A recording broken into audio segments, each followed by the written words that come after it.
And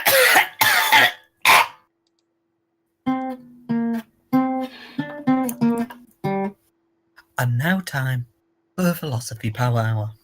Welcome everyone to the 7th edition of the Philosophy Power Hour. Introducing our members. Firstly, an internet savant, a monument to intellectualism, a paragon of brilliance, and that which we all bow to, Dio-sama. Second, with his master's in philosophy from the YouTube channel Perspective Philosophy, Lewis. Thirdly, working on his PhD in philosophy, we have Dave the Dastard. And finally, your host, Shadow Starshine. How is everybody doing? Yeah, pretty good, man. Where's my build-up? Why has Dio got this massive build-up? No. Dio sounds like a god among men here. Get on his level. We expect high expectations for you, Dio. You didn't introduce... So the premise is simple. Each of us has come with a prepared question to ask the group. It can be any kind of question that provokes philosophical conversation and interest, so long as it's not too complicated to ask or takes too long to explain. Then we're going to rant on the topic until we either all agree, we're too angry, or we're too bored to continue. At that point, we'll move on to the next person's question down the list. During the segment, you can ping questions at me, and whoever sticks around can try and answer them afterwards. Make sure to check out our YouTube channel, Philosophy Power Hour, for any missed shows. Last week got taken up entirely by Lewis's previous question, what is moral value? So this week we're going to be starting with Dave the Dastard. What question do you have for us? So my question is more of a general one than something really specific, but I want to hear your guys' opinions on extraterrestrial life. Do you think it exists? What state of existence do you think they are in? Do you hold the view that if there is any extraterrestrial life, it will be in the form of bacteria? Or can you plausibly imagine societies similar to our own in other galaxies far, far away? What are your guys' opinions on that? Well, Dave, you asked the right person because, I've looked. I love this question. I love extraterrestrial life and all the everything that concerns it. Like the possibilities of aliens. I've been wondered by it, since I was, since I could properly speak, because my dad put TV shows like this really early on. So as for my opinions, there's a bunch of ways we could probably looking at the likelihood of there being extraterrestrial life. When we're talking about researchers into this topic, who can't yet observe any differences, for the most part, there's huge discussions over something called the Drake equation. And the Drake equation is some equation thought up by this guy. I think his name probably was Drake. Probably. I don't know his actual name. I forgot the history. But whatever. Maybe but just the point is, the musician. The Drake equation concerns all the possibilities generally of what all the probabilities align with why how likely life exists. So it takes into account the amount of planets. How many of those planets have life-bearing, atmospheres and et cetera, et cetera. It just takes in all those factors, and then given those variables, you can produce some sort of answer as to how common life is at the universe. The Drake equation. It has average rate of suitable star formation, fraction of stars that form planets, average number of habitable planets per star, fraction of NE where life emerges. I don't know how that one would possibly be calculated. Yeah, I mean, a lot of it's speculation. And that's what you have to understand with the Drake equation. They kind of just make speculative numbers based on, our experience and on they our current put it in the Goldilocks zone with the capability for liquid water. Sorry about that. I don't know why, but auto mute's not on. Everybody is supposed to be muted. Sorry, man. Skills. He's right though. Yeah, the Goldilocks zone is actually one of the key factors. Like obviously, of what we consider, is capable of sustaining life. But it's not that's as well not a foolproof method, because we know that geothermal energy can sustain light without sunlight now. I mean, we found that on Earth. So what we understand is that really, like, I think some people like to think that the Drake equation is actually estimating too high. In my opinion, it's probably estimating too low.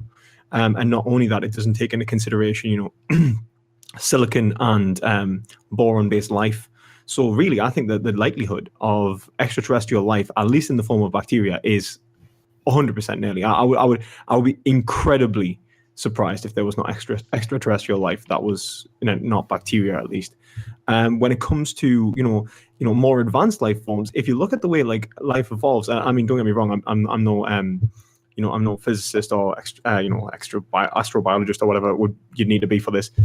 Astrobiologist. I don't know what the hell you'd have to be, like, I think it'd be like something that's like not a field yet, right? But I know that for the most part, that the way life evolves is is linked to obviously the way carbon works and the way that it creates bonds, and that's why we think that silicon create life, because it can create bonds similarly, except it can't create as many bonds as carbon. So we think that carbon-based life should evolve faster than silicon-based life.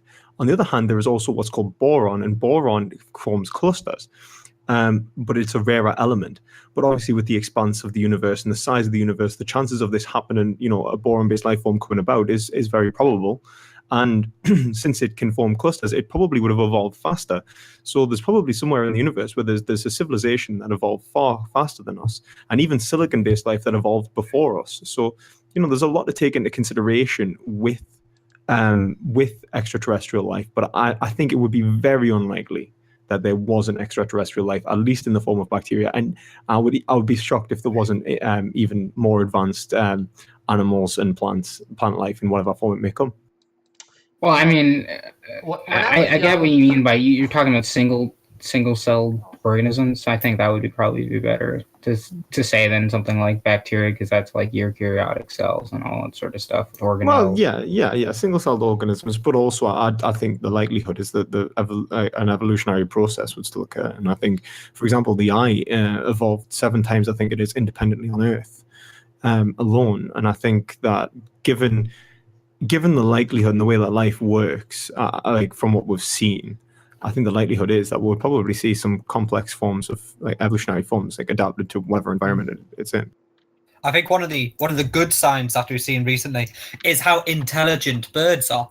I think it's great news, as it shows that it's not just a trait amongst mammals of IQ and problem solving capabilities. Oh yeah, I was just reading a paper on that where it's estimated that the neuron density of birds is probably higher than people, than humans, and it would be estimated that if they were the size of humans, they would be smarter than humans. Well, you see, there's some other things to have on this conversation. I think there is like a very niche field just called the philosophy of extraterrestrials kind of thing, where it's probably got a more technical name, where they pose questions such as, let's say we made contact with intelligent life form, and they came along, and all of them were atheists. They said our history, just like your history, we've had religions, they've come and gone, and now we're atheists. Would we think that increases the likelihood that atheism is correct, or rather that theism is false? And it's just a social phenomena that comes about amongst intelligent organisms as a collectivization group, kind of like like Durkheim. If 1,000 other wrong religions isn't enough to convince you on Earth, I'm not sure adding an extra 1,000 from an alien race would really sway you all that much. Well, think of it the other way. If an intelligent life form came along and it said to you, actually, there is, we are mostly religious. We do believe that there is one supreme God, and that God does hold the traits of unionship, of love and of kindness, and by that we mean these sorts of traits. And they painted not the exact same image of Christianity, for example, but a similar enough one. Would you think, well, that means nothing? It is entirely coincidental. I mean, pretty similar stories have been common, like on Earth's histories, and Earth history. So, like, it seems common for some monotheistic religion to come about. So it wouldn't be too surprising if some other alien culture had some monotheistic religion. I mean, as long as it seems like it's just like if we were to look at their history, that like there isn't something like something weird, strange, the queerness about it. Like, it's just as a contingent fact that they seem to believe in some higher being as we do, right? Mm-hmm. Then that makes like kind of sense. It's just interesting in putting that, as an alternative to what Shadow said. Where Shadow said that, if there's 1,001 religions currently here, which give you enough clue that there isn't a clear one of them being obviously the case. So what use is having another 1,000 come into the picture? It's just, if anything, it's going to emphasize the point that if there was a god, that we don't have a clue about it in the first place.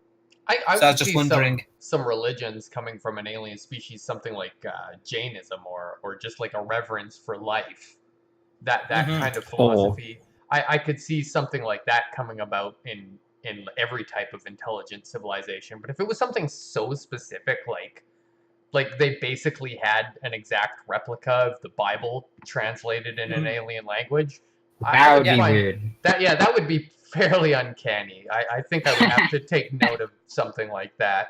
Yeah. But how much? Okay, let's go with that. How much could that prove to you? I mean, I don't expect that happening. You would immediately fall to your knees and start, the Lord's Prayer. but I'm just wondering how far would you go with that? Would you say, well, actually, maybe I should, give the Bible a proper serious read, or would you think, something like that? This is just. It would have to. It just seems more than coincidence. I think that seems. I mean, it could be a coincidence. It seems it could very be strange. But then they could also have like Shakespeare and all that. I mean, come on, man. Like, it's like it depends on like the similarity. I mean, if we've got like a totally different culture for one, and all of this, like, obviously but like if it literally was the exact same thing. Yeah. But I mean, that's what I'm saying. Like, I mean, like, if it was the exact same thing, and then the cultural differences were massive again, and the guy's definitely still called Jesus and stuff like that. You're like, wow, that was ridiculous. It would be. I think the most canny evidence would be if the names were the same, but then we was to show that the names were somehow uniquely of our language and not of any alien equivalent. If that makes sense. I think even if the meaning behind the names was the same, I think that would be equal. I think that'd be equally as persuasive. But then, or at least to some degree. I mean, I guess if it was our language, and we're like, how did they get our language? I guess that would be something else. Like, why is this written in Hebrew? Yeah, I mean that alone would be convincing for me. I mean, if. As funny as it sounds, but if they turn around and say, look, we have no idea what language this is, but we've been carrying this book around for the last 1,500 years. We have no idea what it means. No one's managed to translate it. Can you help us out? And then someone from NASA looks at it and says, my God, that's Hebrew. That's the Torah. Then I might go, well, hang on a minute. This is now going beyond coincidence. But it would be odd by what that would mean. It'd be like, the Jews maybe are the chosen people, not just of humanity, but of all life form. Space Jews. Lewis, go on. Sorry, I think of an interesting topic of discussion related to this would be how the ethical spheres would compare and contrast to ours, and whether there be similarities within how they would treat good and bad, right and wrong. I mean, it takes relevance to me as a moral realist, particularly if they have a perceptual understanding of the world that's similar to ours. Like, for example, like the way that the think is comparative. We're able to have a discourse, for example. That would be a main way to check that. So if like we could actually like have an intelligible discourse in which we can communicate properly, that would be very important, I think. But also like from that point, learning about how they think others should be treated in regards to themselves, how they should treat themselves, and this idea of how should and ought and value works within their culture and their society, I would be very interested in. We can't just go do that question again, Lewis. Oh, no. Yeah, I was going to say, because this is getting dangerously close to something I'm going to do a conference on in January. We just spent an hour on this last time, and now you want to drive it right back there. Okay, now alien moral values. What are alien moral values? I want to study astro-moral... Astroethics. Yeah, astroethics. Fucking name the trait, Grace. Actually, wouldn't it be xenoethics or something like that? I don't know, Dio. All right. So, but more about maybe possibly what they would look like or how they would act. I mean, the only example we have of living creatures is here, and it's probably a good idea to assume, I think, that we're typical instead of atypical.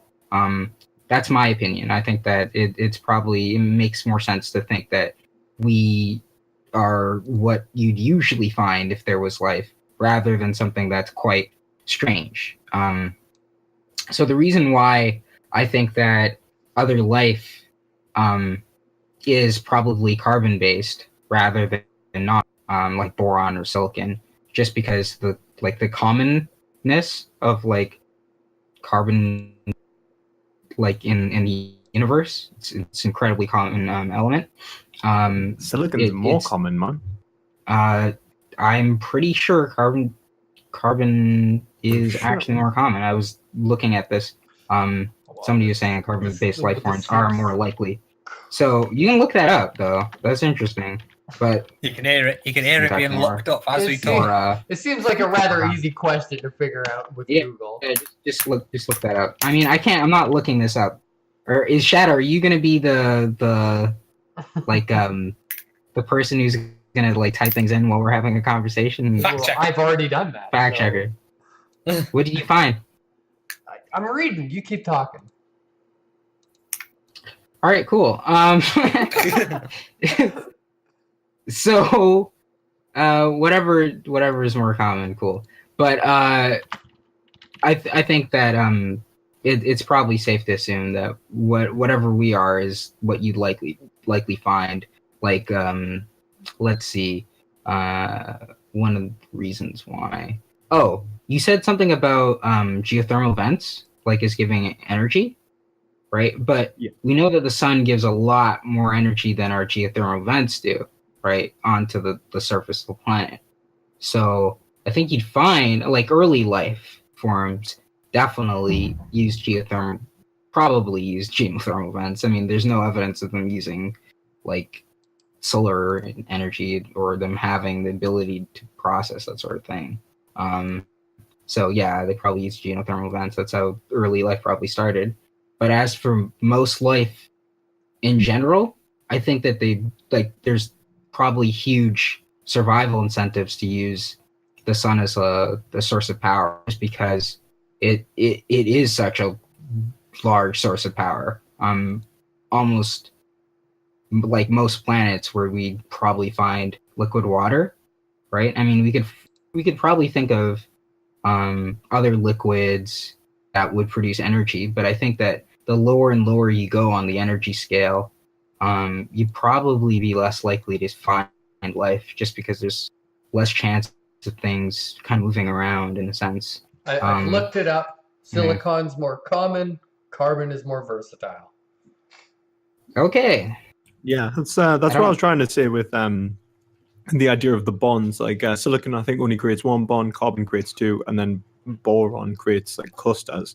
But yeah, I think you're right. I think saying that we are typical is a good way to go about it. But I think that wouldn't affect the just because we're typical doesn't mean that, like, in the expanse of the universe and the greatness of the universe, that there isn't an atypical life form, that there isn't something that isn't even, like, almost as common, that there's just other forms of life which have developed. And to understand that when you put that you could not, like, punch those numbers into the Drake equation, I think is important. I think it's interesting to think about what their physical appearance would be, or as best as we could. I mean, if we were to say that they were to be of equal intelligence of us or higher, we would have to be able to say something. Like, we'd need to say they must have some ability to have dexterity with the external world, with a great deal of delicacy and accuracy. So we'd be able to contemplate their limbs, for example. And then there are only certain modes of movement that you can have. Swimming, flying, walking, slithering. I think they're the four main modes of movement. But then you can have, like, propulsion, but that's very rare in the animal species. Yeah, I mean, and then once you realize that, like, obviously with limbs and so on, then you end up with like, other, like, versatile organs which can be used for, like, communication. So, like, obviously you may start off with, like, like a vocal box and things like that, and how they can communicate, because not only do they need to be able to, they would need to be to form really an intelligent basis. They would need a form of being able to use tools and being able to use and communicate between each other. Otherwise, dolphins would be great. You know what I mean? They lack thumbs, but that they can communicate, and maybe that's what's holding them back. They need the thumbs. They need thumbs. They need thumbs. Can't open jars without them. I mean, humans had thumbs for a long time. We didn't do shit with them for quite a while. We figured out fire, a few simple things, but we sat on that for thousands of years. No, I think you need to appreciate our thumbs more than you do. I think our thumbs have helped us in a great deal of things, especially in the making of tools. I think that was one of the most revolutionary things. It's the holding of tools, but then it's also the ability to craft the tools. Without thumbs, you wouldn't be able to, well, not with that great ease, at least, hold a sharp rock. Well, I'm more thinking the concept of tools was a bigger accelerator. Just the understanding that you are making tools and that tools can make tools. And once you realize that, you start actually trying to improve them. It's not just the dexterity of it. I would say the concept of a tool came far later, though. I could quite well imagine we pick up a stone, or we pick up a stick and then realize we can do something with it, like we can jab someone with it and it hurts them, and then we don't realize that, I better go and find a better stick. It's just that I've lost my stick, I better find another stick, and then you jab them more. That's what I was trying to get at. It's like just not the mere dexterity, it's just the actual full concept of what a tool is, rather than an object that you're holding. See, and now, sorry, I was going to talk about something completely off, but still about aliens. I was going to know, do you think aliens would have rights? But I don't even know where this topic's going anymore. I was actually going to say, like, have you seen the film? Have you seen the film Arrival? I thought that's quite a good philosophical film. With the linguist. Really good. Yeah, really. That has nothing to do with aliens, does it? Though. It does. It has to do with the language, and that's what. Oh wait, sorry. Arrival does. Sorry, I was thinking of another movie. It has nothing to do with aliens. I was thinking of another movie. There's this the one where they're on the ship with Jim Carrey. Yeah, I was thinking Sex and the City #2. Yeah, Arrival does. Sorry, yeah, you're right. In the film, there's a linguist, and she's trying to decipher this alien language, and she comes to the realization about this language. I don't know if anyone wants spoilers, but I'm gonna. I suggest everyone watches it if you really. The squid ones, right? The squid. Yeah, the squiddy people. Yeah, they're great. And but the language is more complex than ours, and it leads to, like, so when we learn it, it actually creates you just have to watch the film. I just suggest anyone watch the film. Get back to us what you think about it. Lewis, good point. I don't want to spoil it for anyone because it's such a good film. But if you change the concept film and then advertise it to the listeners. Well, honestly, it's his job. It's like a new concept. It's like the idea of creating of conceptual creation from the learning of alien language would be something I think that would be profound. We could cross like species conceptualization would be immensely useful. Also, I mean, if it's any download different, it from Netflix, use code perspective philosophy. Yeah. to get 50% off for your first service. But let's not advertise for Netflix just in case they sue us. How dare you advertise us? We don't. Hey, that happens. You guys. Anyway, you They'd know, be lucky. I think getting back to the aliens thing, if we think about it, you know, I always thought, well, how would we aliens would use energy? Like I'd always thought, like, what are they likely to use? Because I mean, would they have the, like, what would a culture be if they didn't, say, have the same fossil fuels as us? They couldn't rely on that. How far would they get? You know what I mean? That's I think that would probably be interesting if they were purely, like, I don't know, could you have like a single cell organism that somehow develops organelles and a nucleus that's incredibly intelligent or something, you know? Yeah, or are they a hive mind? Like that, all of that gets really interesting. I think when you go back to fuels, because there was like two questions there. Like when you go back to fuels, I think that's something that's interesting, but it's even more profound when you start understanding that, you know, there are a great, like, life itself is almost a resource, and the way that it uses the world around us in a way that we not only learn from and learn how to emulate, but it also learn how to use. For example, we've shown that we could use like algae and stuff like that to produce energy, you know, and you know, we can use biofuels to, you know, to grow crops to then turn into biodiesel and so on, and stuff like that. So like when you're looking at like what fuel sources are available, it's to understand the resources and how life has developed on that planet. And as we say, like, it doesn't even have to be a planet. It could be a moon. It could be, you know, and there's so much to understand. And I'm waiting to see if an alien's cracked the Dyson sphere. Yeah, you know what I mean. Like, I want to see a big metal disc around a sun, and I want to see what they're doing with all that energy, man. Like,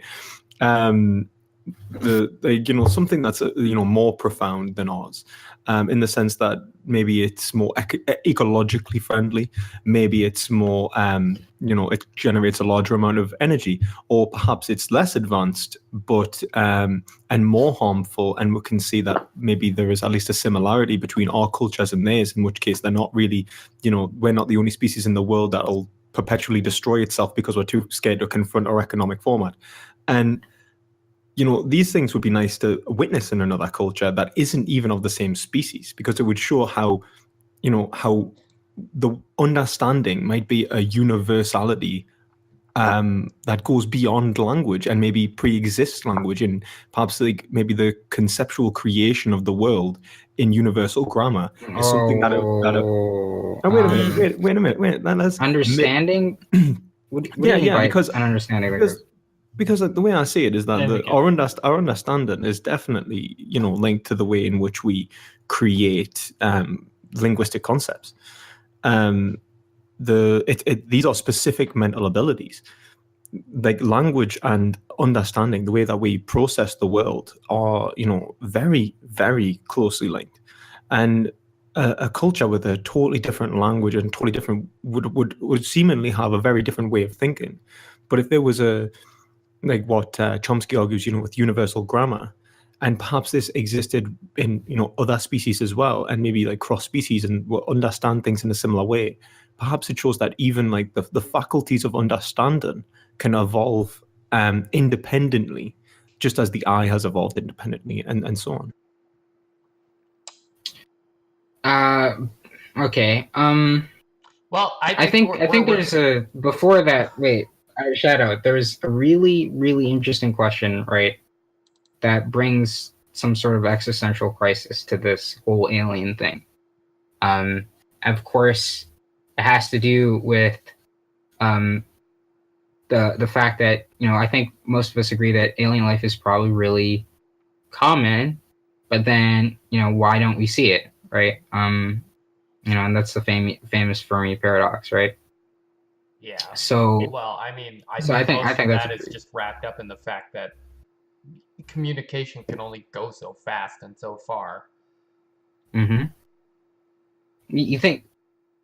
I mean, we can see billions of light years away from us. Like, that's in the past, right? I mean, Yeah, I don't. far I in the think. past.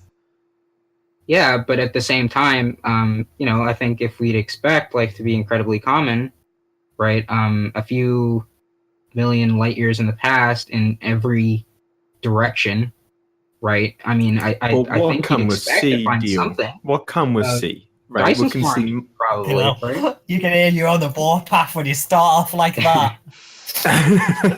it's just like, we've only just been able to really, get a decent look at the shadows of planets coming in front of that suns. So, like, I mean, like, to say that would be able to, observe an alien species. I mean, yeah, if they created a Dyson sphere a couple of billion years ago, maybe, but like, Not that far. I mean, just a few million. Like, I'm just saying, in our local galaxy, right? And in the Milky Way, right? If we think that life is incredibly common, we should but see it's probably millions not of that these. common. Even if it's like how uncommon enough. Wait, let's say there's 10 civilizations in the entire universe, right? That's incredibly uncommon. That would be incredibly uncommon, and we probably would never hear from them, even if they existed. Yeah, in that case. But I think that we're expecting to see far more than that. Like, well, why? Many orders magnitude, just because the amount of planets that probably have liquid water.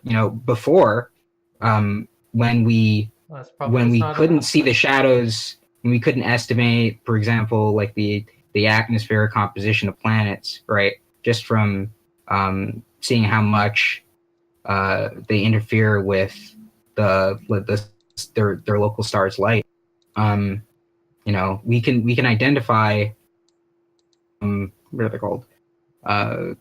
Planets that aren't around, that don't that orbit other stars now, that are millions of light years away. So it's like, and we're getting thousands of these planets, right? And they seem to be in zones similar to Earth and around similar stars. Most of them are larger than Earth. Almost all of them are. We can't identify ones that are smaller than Earth yet. But at the same time, I think that given like this commonality that we'd expect for planet-sized objects, that Earth planet-sized objects, and them being in pretty good zones like that we found already, indicate that it, like, all the beginning variables like seem to be in favor of life probably existing on those. But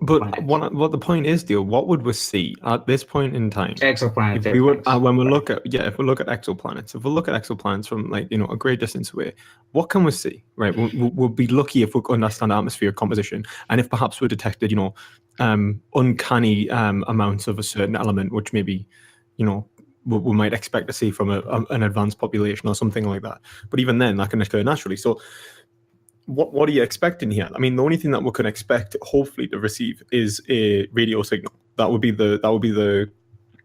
No, absolute... we wouldn't need to see that. No, they're like the thing is, right? Just because there are other explanations, right? An actual explanation for what's going to occur, right? It's what we have to do, right? Usually, we want to outrule any natural explanation, but we're looking at the likelihood of what's the likelihood of some aliens existing, and what are aliens likely to do?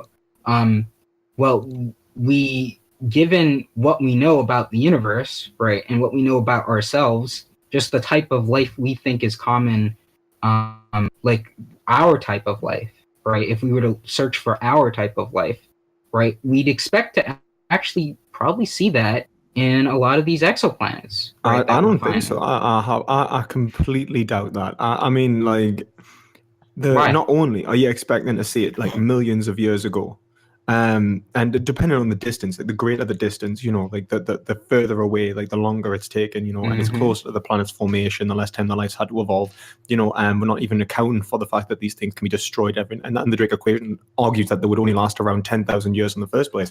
So What do you like- wait 1 second. Wait, what 10,000 years? What are you yeah, talking that's about? what they say. Like the average advanced civilization would last for around 10,000 years. That was put in the first Drake equation. Yeah, but the point is that like while civilizations are perishable, right? So regardless of how long they last, we are seeing a snapshot, right, in time of any planet we look at. So even if there was life or even advanced life, even great signs of life on like planets far away, us being able to see those would be unlikely. We simply do not have the technology to even. No, I think we'd likely see them. All right, Like everything I points. know we're gonna everything leave this points. to just Lewis. Can I do this one more time? No. I think we gotta wrap this one up because it's All just right, gonna fine. be you and Fine, Lewis we'll wrap it up. trying to go Alright. back and forth, and there's a lot of empirical questions that we can't really answer. Yeah. Sure. So I think we should wrap this one up so that we can move on to one more question before the show ends. Is that good with you, Dave? Yeah, go on. Yeah, why not? Okay. All right, Dio, why don't you give us the next question? All right. As for my question, but why? That's my question. Why can we always ask why, or can we always ask why to questions? What? Can we always ask for a justification? Essentially, that's what I'm. That's He's introducing the principle of sufficient reason. That's what he's doing, and I think the principle of sufficient reason stands. I accept it. Is this like Hume? Is this? It's Leibniz. Leibniz argued that if something either exists out of necessity, so it exists because it could not exist, or it exists out of contingency, that is to say, it is, but it didn't have to be. So why is it that it is there if it exists, but it didn't have to? Well, we have to refer to, according to Leibniz, external factors. Would have to refer to an origin. So, for example, for myself, do I exist out of necessity? No, I do not. So how do I account for my existence? Well, I account to my parents who came before me, my whole genetic tree. Then I refer to the air that I breathe. I must refer to the food that I eat. All of these things, what keeps me and sustains me in existence. And this is the principle of sufficient reason. It argues that if it does not exist out of necessity, then we must refer to things external to it to account for it.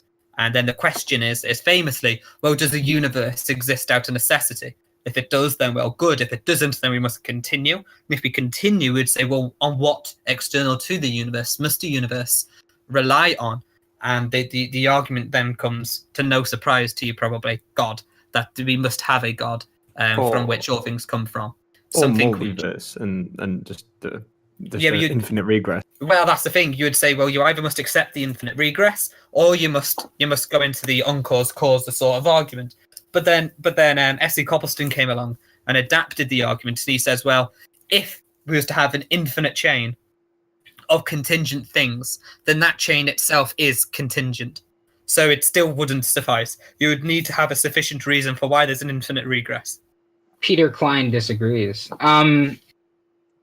If we're going to suppose some contingency on some infinite cause of reasons for something to occur, that infinite cause of reasons would include, right, its contingency. So there isn't a need, right, to say that there are separate infinite causal chains for sufficient reasons. They all include each other.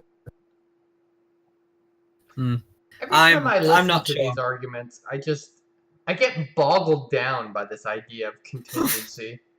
It doesn't even make any sense to me whatsoever to say something is contingent. Well, it just means that if you could say that this could or couldn't happen some other way, like contingency, necessity, they're just talking about possibilities. But how would you Right. Of show course. anything was ever contingent? If it could happen some other, Yeah, but if it did. could, If you could, if you a contingent think of thing it- is something which you can deny the existence of without entail a contradiction. That's how David Hume defined it. And a thing which exists out of necessity is something if you deny the existence of would entail a contradiction. Wouldn't it contradict with Well- the fact that it does exist? Well, no, because that's not the definition of the contingency. It's to say that I could imagine it to have not existed, and the world, although would be different because of it, would still be in existence. So to speak. Yeah, I mean, there's problems get with that the part, contradiction but, argument, but there's there's something problems with about the it that just contradiction never argument. sat right with me.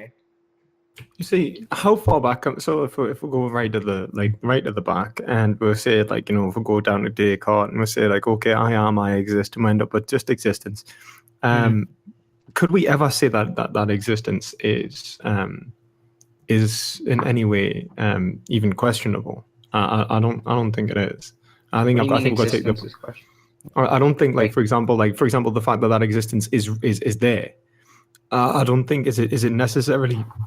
I mean, we can say it's contingent upon our observation of it. Like for example, I think in Descartes he says it's contingent upon him thinking. Excuse me, and but would we require anything more than that observation of it for its existence? So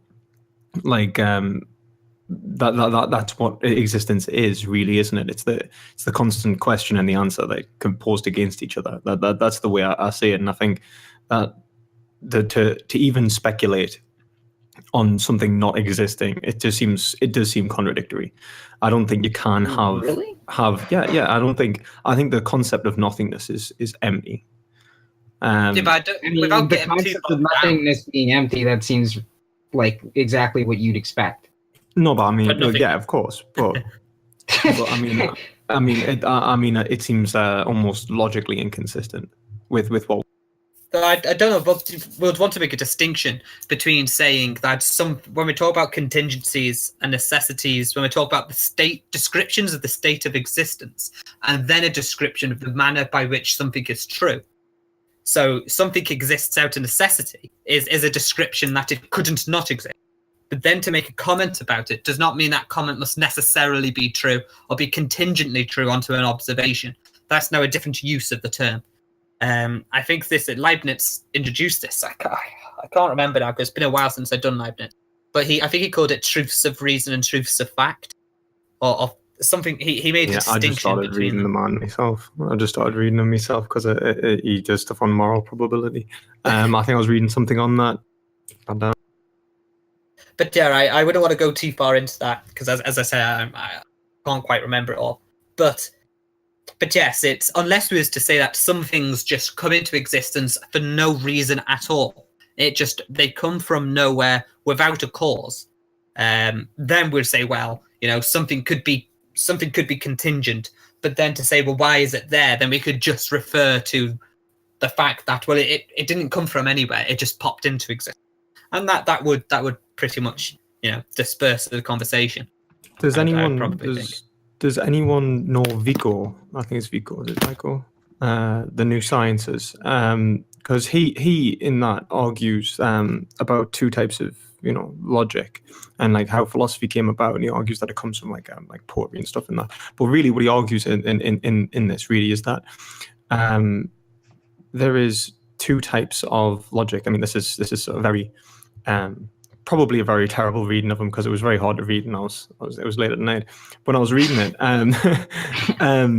It seems that he argues that language language can then remove logic so that we can into concepts in which we can go down the logical consistency analogously with concepts in which we have formed within our minds. So rather they would either abstract or create a concept, apply it to the world or take it from the world, and then go through a line of reasoning about these concepts. But he calls this vulgar because he thinks that this ultimately leads to a perception of the world which is not only it's untrue because it's no longer related to the real. And I can't help but think that this is what would kind of happen with this kind of discussion, that because what we'd be doing is we'd be analogously comparing understandings of our understandings to our understandings of our understandings, and it just becomes like a cluster, like pardon the expression, just a clusterfuck of just concepts of like knowledge of knowledge, and eventually like it just shows that any conclusion that we did make, it wouldn't hold any reality to what we actually are in, because really it's a conclusion based off an understanding, and it's imperfect replication of that understanding, and eventually we're just going to end up with just an idea of of what is non-contingent, or the further back contingent causes that we just don't have any evidence of, that we can't really purport to reality at all. I think one of my main issues that I have with the whole idea of contingency and necessity is that I accept the principle of sufficient reason, in as much as I think that's how our web of knowledge would work.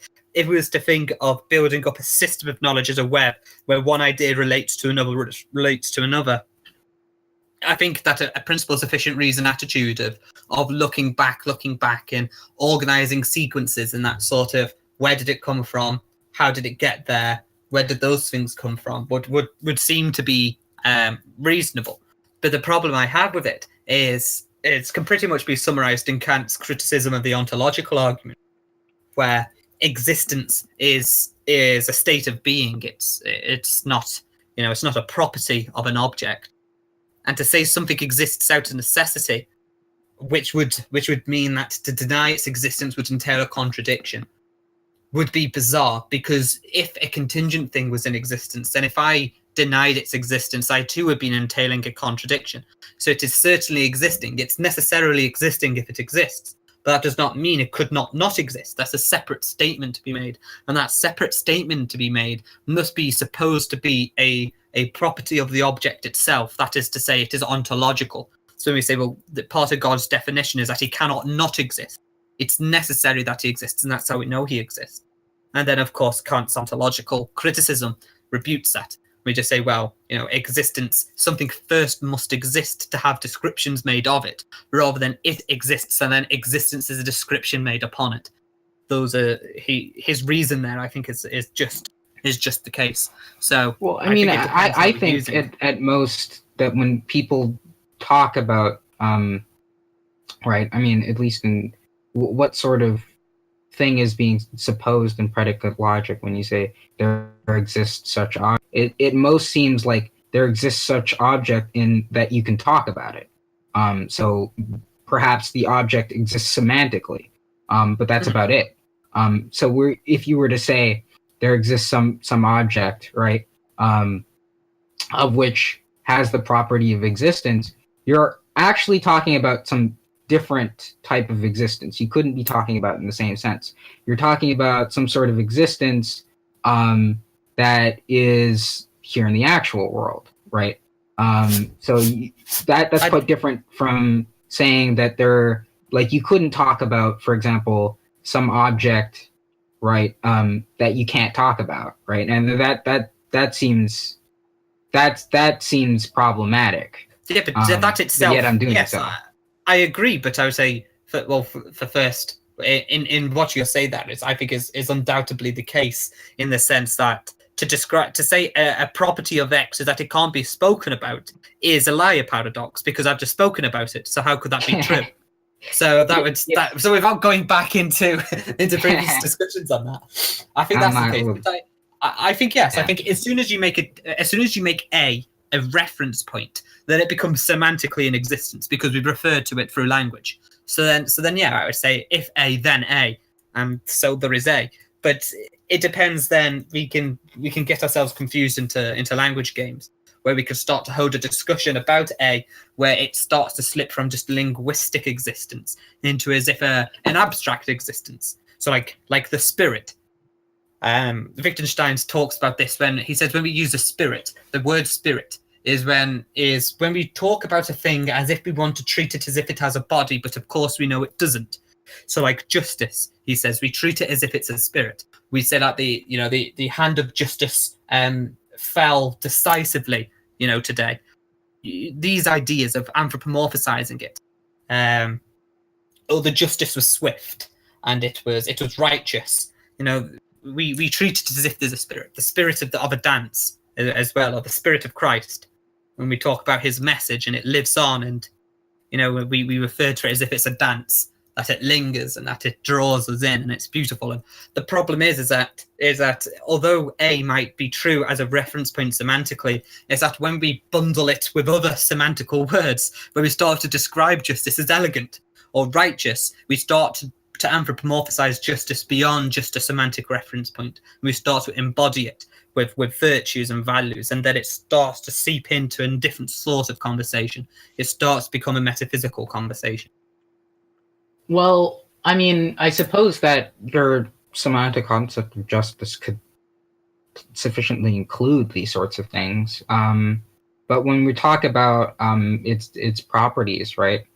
Its current properties, that's often the time that's often what we're indicating, sort of, in existence in the actual world, and that's contrasted with existence in some other possible world that doesn't exist here but possibly could, right?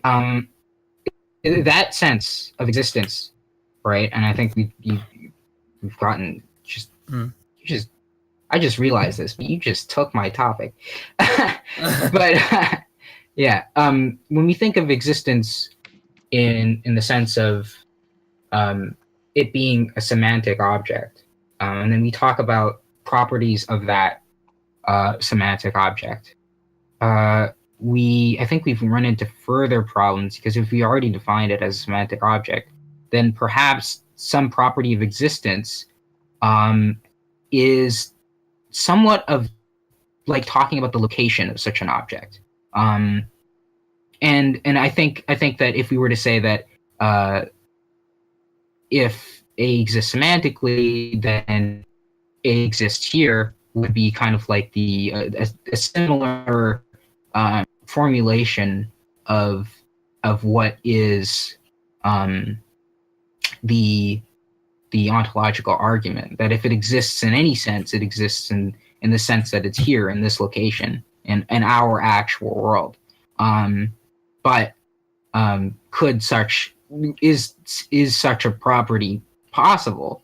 That's which we have to ask. Is there such a property that can make some semantic existence actual? Doesn't seem like there's any reason to suppose that an object could actually contain a property like that. And so we could just reject it as being, well, there isn't such an object. We just say it's false. I mean, this right. is where I'm sitting on the outside here, thinking of this as like silly language games of just of being able to say something would not cause a contradiction if it wasn't there.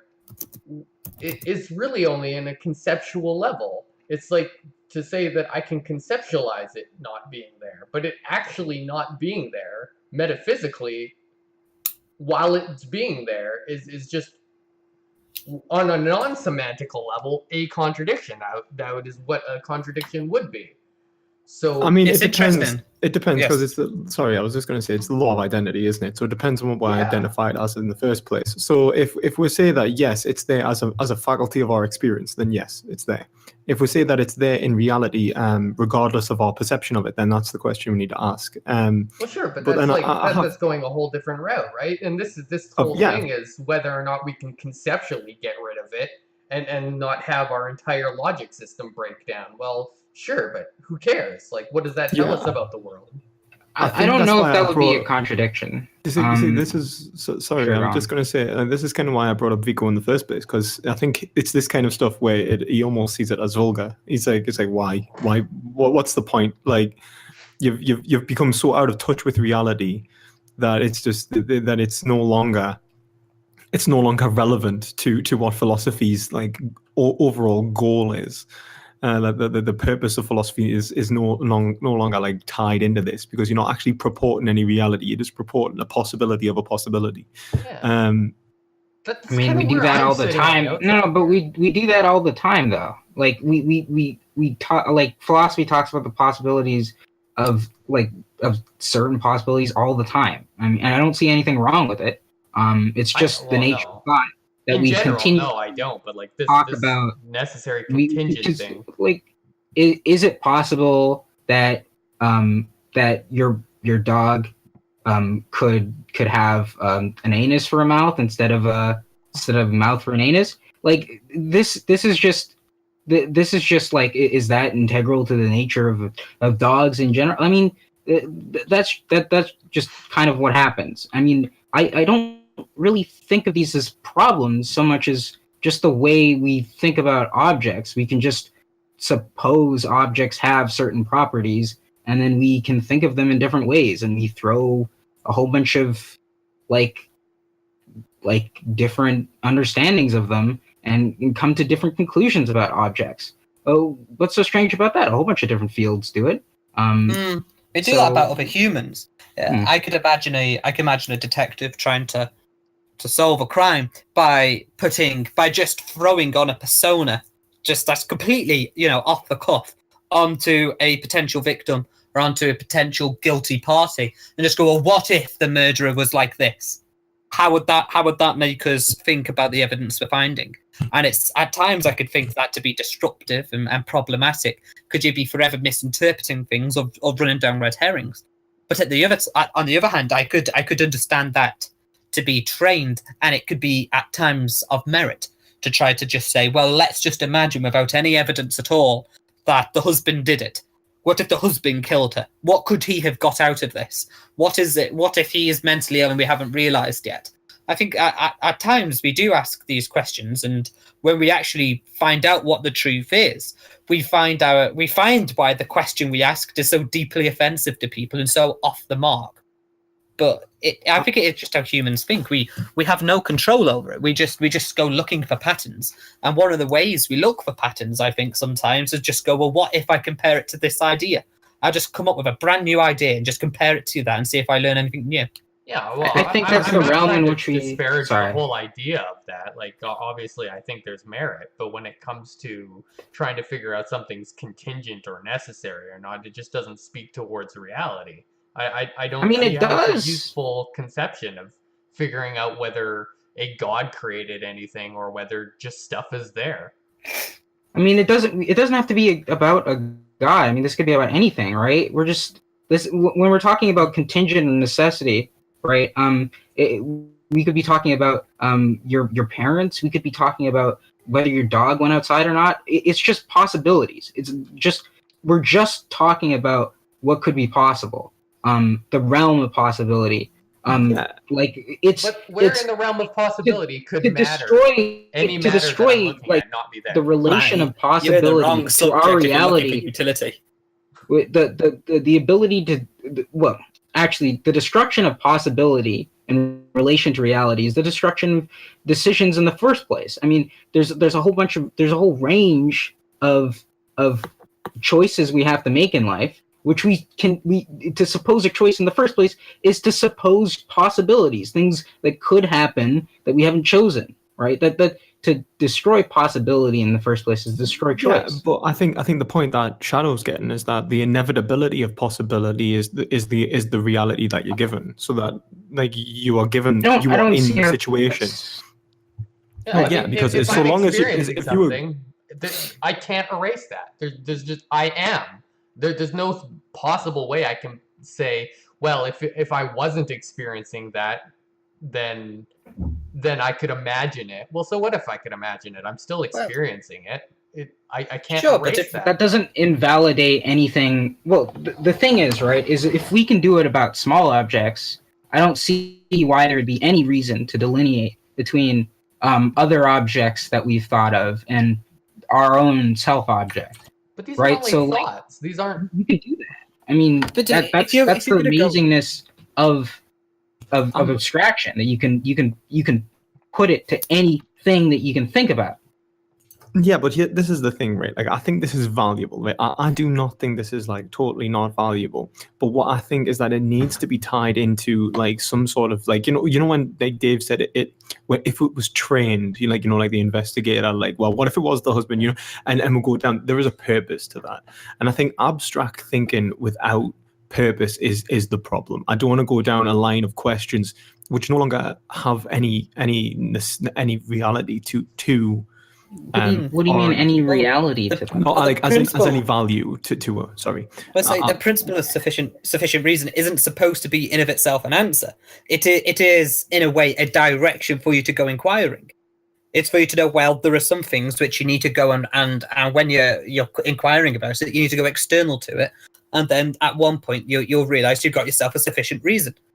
I think there'll be a point in which we'll cut it off. There'll be a point in which we'll cut off, like where we'll go like we'll just go, okay, well, like, you know, like you've probably done this with your parents, man, where we'll go like you'll be that kid and they'll go like, why, and then eventually the parents just like because, and that's because there comes to a point in which the questions no longer have any real value towards the discussion. And don't get me wrong, that doesn't mean they don't have value as a whole, but like training in this regard is to say that yes, sufficient reason. I agree. I think it's a good method. It's a good faculty. But you know, there comes to a point in which we just cut the questions dead and we'll move on, because we will keep asking. Agree. These At questions. some point, it just is the case. No. I don't agree with any of this at all, in the slightest. Do you guys do you want to continue the question on the next one, because we did just finish? Sure. We could continue it, and then we'll start taking some questions, because I still want to get into this. This is one of those questions that's bothered me for a long time, and I would like to dig into it more. But let's grab some questions. Unless, Dave, did you want to say something? No, I was gonna say, yeah, let's do the questions now, because I don't know how long everyone else is sticking around for. Yeah, I've only got like 5 minutes or so, because I've got to nick off. Okay. We got Pancom with, what do you guys think of this? Presupposing there is a soul, what do you guys think of the mind, or animate, or self being a coupling of an independent soul and body, both being separate entities, and the soul being a universal substance that can be attached to subjective bodies?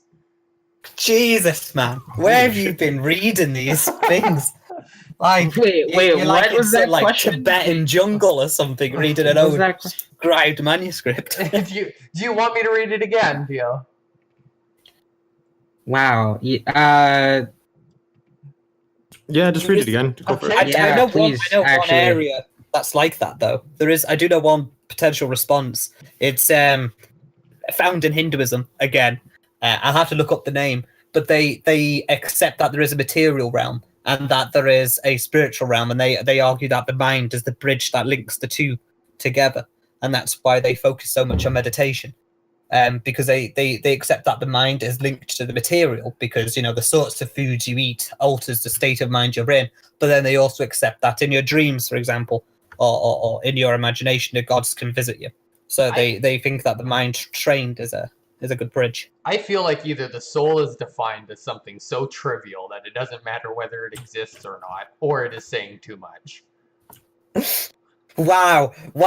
So the soul is either too big for its own boots or nothing at all. There is no sensible understanding of the soul, huh? That's kind of where I'm coming at it, yeah. Okay, right. Does anybody else have anything they want to say on that? What's the important? I don't see the importance of supposing that the bodies are subjective. I mean, wouldn't they just attach to bodies instead? Is there some? Are there objective bodies? Like, I don't know what's trying to be get at. Like, okay, so is this a question? Oh, it is a question. Okay, so what do you think about the mind or animate? That is this a question? To be honest, I think that souls, right? I'm not going to go on and say that they're either trivial or they're non-existent. I mean, I think that there's a difference between like the idea of animate, like animating a body, right? The sort of mind behind the body, and the talk of souls, right? I usually think of this in that way because the usual way in which I was introduced to how ancients talked about psyche was that when something died, the psyche disappeared. The animating force was gone. I usually think of those as being different. As the soul seems to be like some sort of personality that's still embodied in some way, in some other realm. If there were such things, right, it seems like they wouldn't be able to interact with us. I mean, supposing that we are, I guess, other. I mean, this just gets right to my point, or something like that. If it's in another realm and can't interact with us, why are we talking about it? I mean, that doesn't just because something can't interact with us directly, right? If it can't interact with us, how do we have an idea of it? That could have implications. I mean, we're supposing the existence of it. That could have implications for after we die, right? Estopology. Well, sure, I can see why it would be important, but there would be no reason to think about it as if it existed. Well, I mean, I think you, like, to be entirely honest with you, like, you come to the point of what is it like, the bloody Higgs celestial city, all that shit, where you can basically make the point that, like, because it could be relevant after you die, because there's a possibility of it, it still holds relevance to a conversation. The conversation still has meaning. I would argue that that's true. It does have meaning. The conversation does have meaning, but the value of that conversation is dubious. It's like, how much do you value it? Well, yeah, it may happen after I die. You can speak for yourself, man. I mean, the thing is, valuing a conversation is what I tried to get at before. But supposing a conversation has no value, I mean, you can go on and say that, but other people will gladly continue the discussion. I completely agree. I completely agree with you there. Like, value is not something that I can just, I'm not the only valuer in the world, and that's why I'm a moral realist. But the point is that value itself is something that it is contingent on subjects. And if we as a society didn't care about this, like, if we're like, well, we've got more important things to deal with, like starvation and real, like, problems that are happening that are much more imminent, then we'll deal with those first, and that's just the way we go about it. It's not like I'm saying that this question couldn't hold value to people. Clearly it can, and it does. It's just that I don't think it's a worthwhile philosophical question if we can't say anything about it, nor have any reason to believe in it. That's the thing, though. That's the thing. Can't say anything about it until we talk. I don't know whether you would be able to tell the difference. Well, then we would have the conversation after we're dead, Dio. Man. Doesn't that seem a bit too late, though, then? Well, not if there is one, then it would be. That's the whole point. Well, there's only one judgment. Then we don't have to worry about it. We're going to hit Pascal's wager in a minute. We should all just worship God and just pick a side and just think, right, let's do it for the great good. This is just souls. We're not saying there's a God yet. I mean, there could be souls without a God. It's a very similar thing, like a very similar concept. They're both like non-corporeal. But if we're going to talk about soul, that doesn't mean there's an afterlife. Well, wait, what do you mean? The soul would be life then. In that, the soul would be the afterlife. Then this could be the afterlife. If I'm not the soul currently, but there is actually a soul, then whatever afterlife there is, I'm not going to be in it. So it doesn't even matter anyway. Afterlife, Dave. Well, you're reading my paper right now. You give me a couple of months, and I'll tell you all about the quality of this world, sunshine. Silly. I think. And I think that like the point is that it's irrational, and it's equally rational as a rational, like, unjustified belief. Like, I think if we're going back to A-level philosophy for me, because I really didn't like going down theology too much, but the it's the I always thought of it as the parable of the partisan and the stranger. There's that point in which the evidence on both sides is exactly the same. So you can see that it's both rational and irrational, like, to follow any given action, because it's a matter of belief. It comes down to what you choose to believe. It's a choice that you can't be influenced by evidentiary claims upon. So do what you feels right, and that's what comes down to it. If you want to believe in a soul, to do it.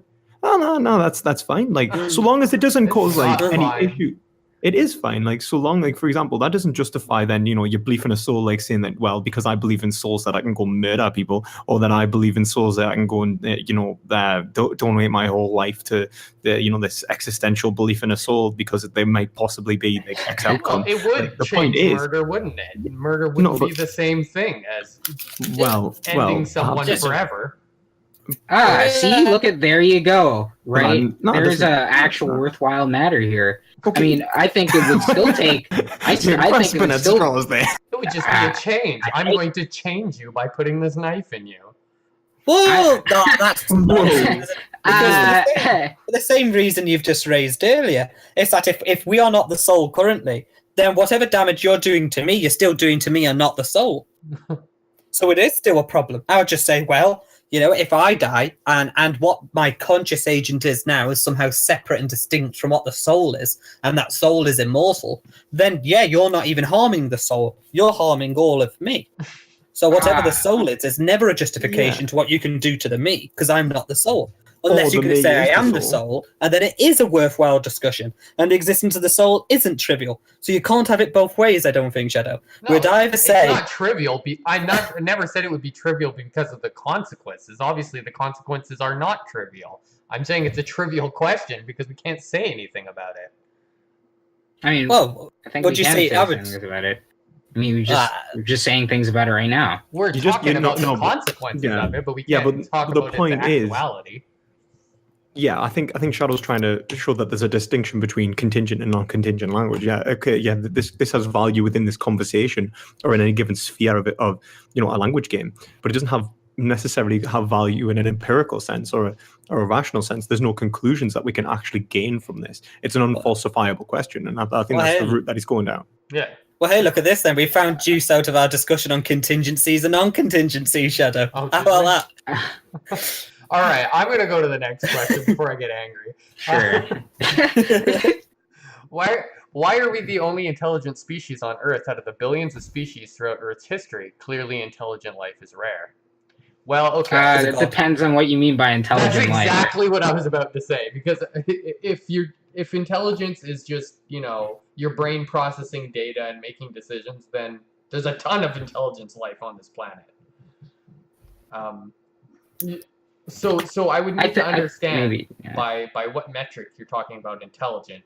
Obviously, if he's saying we're the only ones, then we have to think of something only humans do. Language. Have these sorts of conversations. Can't be language. Can't be language. It has to be a specific type of language, even because language is actually pretty common. Natural languages. Languages that don't seem bounded by concepts. They can continuously create these endless concepts. That seems to be unique to human beings. I don't know about that. I mean, I could imagine that being true. I reckon that could come about through evolution. That if language what do you mean? We do. It did. We're here, but yes, but other animals also. That their languages will change as they also evolve and as their environment moves around them and alters around them. Their language will have to alter. But we don't see that. One of the things one of the things I was reading recently is that humans might be the only things with episodic memory, which is to imagine ourselves in the future or in the past in different ways. Contingencies, possibilities. Yeah. So, I mean, that could be a way to look at the question, why are we the only ones that can do that? But I mean, if you're going to have emergent properties from levels of intelligence, just processing power being arranged in specific ways in order to produce results, then it wouldn't be surprising that the species that can do this the most would have different emergent properties than the ones that can't do that. It's like asking why my computer can run the most advanced games that came out, but my computer back in 2000 can't. Right? Why is it the case? Well, it's just not able. It doesn't have the hardware to do it.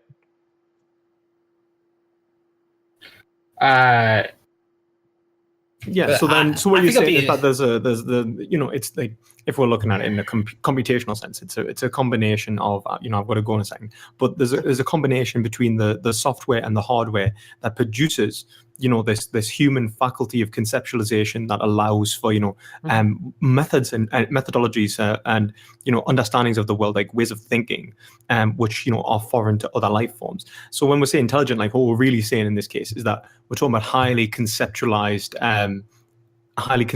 existence, and that's something that's unique to humans. Yeah, and it would be unique because we are the most intelligent. Yeah, and so why are we the most intelligent? Because we are. Well, getting back to the question, basically, yeah, that's the answer. I mean, the question wasn't asking why are we the most intelligent, right? I thought it was. It's more. It says, why are we the only intelligent species? I mean, the fact of the matter is we're not. It's just that we have emergent properties that come out of our intelligence, and that you're noticing those. You're ascribing a specialness to them, but it's not. It's not special. It's just more advanced.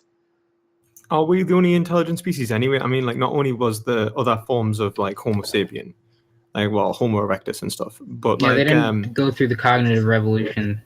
But the point of what I'm trying to say is that even would we consider ourselves the same species as we are now? Back then, like Homo sapiens and humans, I think there's been a massive. The point is that human nature, and what human nature is a construct. It's a creation.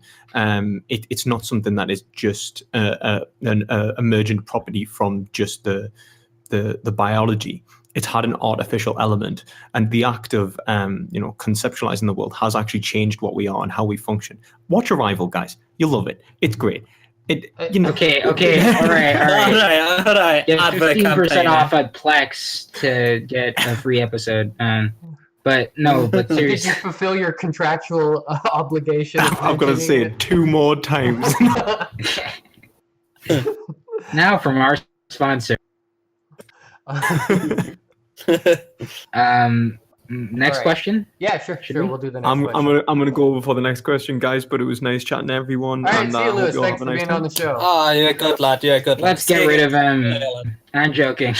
Bye, Lewis. Love you. Oh, I didn't. Oh, God. So okay. I forgot to ask him something. Would some extraterrestrial life be worth more than our own if it was more developed, more intelligent, technologically or economically advanced, compassionate, or something like that? For example, would one being from another species be worth approximately 1.53 humans in a trolley problem? What implications might come from this realization? I don't think it would. I don't think they would be more important. If I look at this consequentially, and I say, if that being would produce results by existing that would save more people or more probabilistic, then maybe in that sense you could say that it is in fact more valuable. Maybe from what consequentialist view? No, but what I mean, certain consequentialist value humans inherently, right, as being the most important. So it's just. Sure. Like, they just have greater values. But even if you said humans were more valuable because I value humans more, if saving the alien, him being able to develop a technology which helped humans in the future would be saving humans. Yeah, but then it would make him saving humans less important because humans are now less important. It's bizarre to say that an alien is more important than humans because aliens can save more humans. I don't know. Well, then that makes sense to me. That's like saying it's that we, instead of saving like the little kid, we should save like the medical doctor or something like that. Sure. But surely, we could think of a scenario where we would have to say, well, how many humans should die? How many aliens should die? Now say, well, if we allow that many humans to die, then the aliens won't be able to save that many humans, and that would reduce their value. Yeah, well, I would agree with that too. So we could reverse. So it'll be like a bell graph. It'll be like a bell curve. In where we would say, well, we should save the alien to 2 people, we should save the alien to 10 people, and we say, well, now if we start allowing 5,000 people to die per alien, we might need is a polyaxiomatic graph. Right, okay. Well, we should say that. That's why I don't think aliens would be more important. I would say that sure they would have different humans. If they have different sensitivities, they might not reproduce in the same way. They might not have similar emotional capacities, so they might need different, moral behaviors and systems at play, and the legal system will have to reflect that. But I would say that humans have certainly passed a threshold of goodness to be considered of objective value. I would make a case like that. If I was to suddenly find myself entering in 500, if all of a sudden Star Wars suddenly just became true, and there's just billions of life forms surrounding us, I would expect we would have to come up with some system where we would say, well, if you pass this degree of test, then although there are some animals more intelligent or whatever than you, they are not more valuable. They're not more worthy than you, unless we're going to turn into some sort of elitist kind of. I think that they would, in this sense, it depends. Like, if I don't have a relationship, if I'm just gonna think about it, and I don't know, said that these were more intelligent, technologically, economically advanced, compassionate, all of these qualities, I probably value them more. I don't know, and them also being maybe the first, extraterrestrial species. Yeah, I think I might just like them more. Humans kind of just suck. because they're the first. Well, what was that? I mean, they're just in this case, like all the things I value about humans in general, I seem to value these people just have more of it. So I feel like you can look at this metric in a multitude of ways, depending on what value you're looking at. If you're looking at the value of a human life, then maybe you would look at this consequentially. Maybe if you just value aliens, then you would just save the alien anyways. It just doesn't matter. Maybe if you value compassion, then you would actually have to measure the amount of compassion. I don't think there's a single way to say an alien is worth 1.53 humans.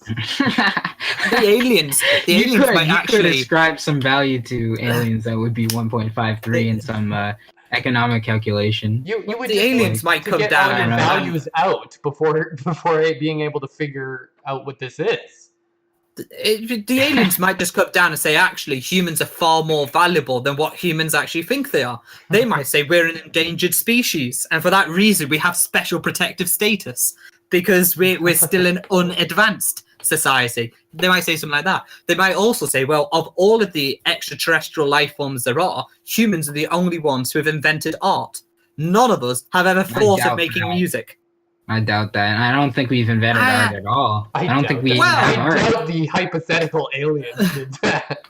Yeah, if there are aliens, Dave, it's necessarily the case that they had their own Da Vinci.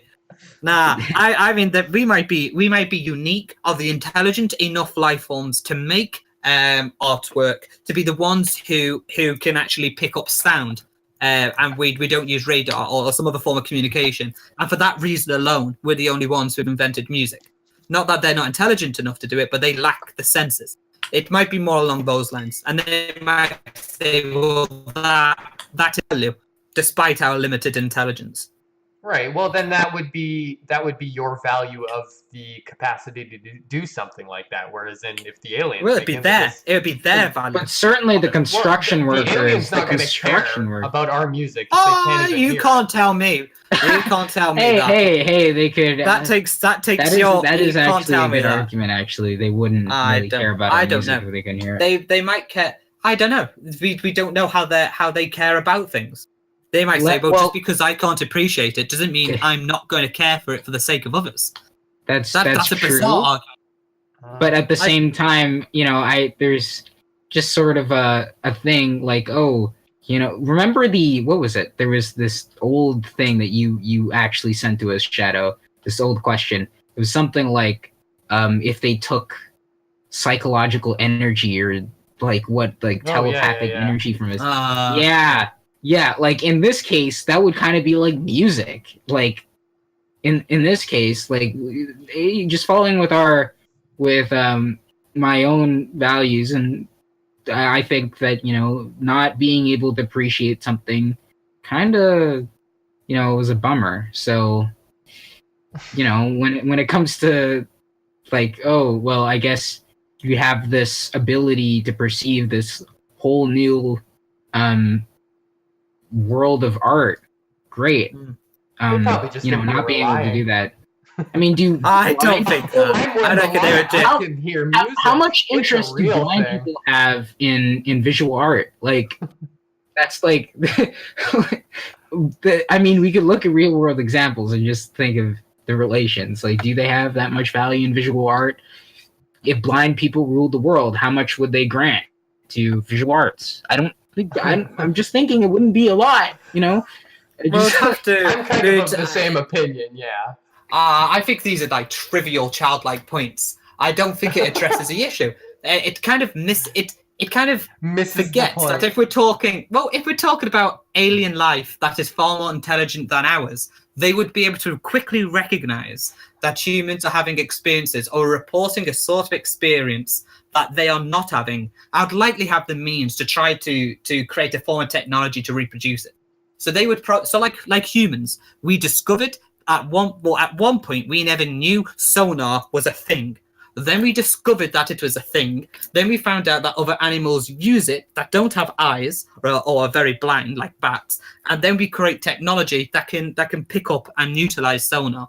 There's no reason why they couldn't do a similar thing, but about one of our senses, and then through it learn to appreciate the art. I mean, not immediately they're going to see Da Vinci's works and go, "Wow, this is beautiful," because they probably don't have a conception of beauty along those lines. To think that they wouldn't be able to socialize that as a fact. It might be something they could develop, but I don't know. This is something we'd have to ask them. I mean, for all we know, that might be the least of their concerns. They might see us during these paintings, going to these buildings and nodding our heads, looking at them, and then just bomb us because of that, because it's deeply offensive to them. I mean, we haven't got a clue. I can imagine us going to like a civilization where they speak psychically and they're talking about their psychic artworks, and we're sitting there. Well, okay, I understand that you can do this art, but I can't appreciate it. So it doesn't exactly hold a lot of value for me at the moment. Sure, but because we value the alien life, we would have valued the artwork as just as an instrument. But maybe we're talking about the trolley problem here. Like, how am I going to factor that in? This thing that I can't experience. I don't know if the construction aliens on the trolley problem would be particularly art obsessed. Well, like, I'm trying to figure out whether I should pull this lever or not, and I'm trying to factor in this art that I can't even experience. How am I going to bother to think about that? I would want to you're see an if there's absolute been rational actor. I would want to see if there's been studies where, in a similar sense, there've been tribes which have been uncontacted or only just being contacted at some period in history, where the history reports are accurate, and they are introduced to Western art, and wonder if they just look at it like, what the fuck's going on here? Or they just have this sudden epiphany like, oh my god, imagine being able to sculpture something that perfect. None of us have even thought of sculpturing before, but that is clearly a marble face. It's clearly a human face. It's clearly non-natural, and they just appreciate it on those grounds. Should we move on, though? Yeah, sure, yeah, let's go. You got me talking about art. We've only got 2 minutes for is proof objective. Depends what sort of proof. No. Just move on. Not is proof. That one would take a bit to break down. Let me see if there's any quicker But is there an actual world, though? Must there be an actual world for the proof to be objective? I think there has to be an actual world by definition what the actual world is. What, to have objectivity? For it to be mind independent? It's just... What? Well, what? Oh, sorry, was that a question? Is there an actual world? Sorry. What? I didn't know that as a question. No, there's one. Oh no, Wait, but well, we've already asked one from Pancom, so I wanted to get one from everyone. Oh, okay. Before Does I start. living? What about Euphemism? Yeah. What about Does living euphemism? your life for others make your life have meaning? Well, Yes. only if it is the case. That's what I would say. But obviously, Does living your life for others? It would essentially be tautological that if one of your values is living your life for others, then yes, it would. And if it isn't one of your values, then no, it wouldn't. there you go. I mean, Euphy. that's bet you couldn't have worked boring. that one out That's a yourself, boring could you? answer. That's a boring. I think That's I the would way it say should be looked at, though. no, No, it isn't. because that It doesn't isn't. answer anything. That's just That's- told what the answer would be like if there was an answer. It's like saying to someone, "Hey, I know you don't value helping others, but go help them anyways, because then you'll value it." Well, no, they wouldn't. No, but that's not what the question's asking. Okay, yeah, but that's not what it's asking. I think looking at in the view of what a typical human is like is probably the best way to answer this question instead of just as like talking about whether the person has these values or not. More like investigating whether the typical human we'd expect to have these sorts of values and why they would have these values is probably a better way of approaching it. Probably much closer to an answer. So does living your life for others make life have meaning? And this is specifically talking about so it's addressed to us directly. So I think- answer I would read that answer it as directly. ones. Yeah, usually it does. A great deal of meaning comes from people's lives in the responsibility they take, and a good source of responsibility, the responsibility they have of others, such as the meaning a mother finds in caring for her daughter or her son, or the meaning that a husband or a wife finds for caring for their partner.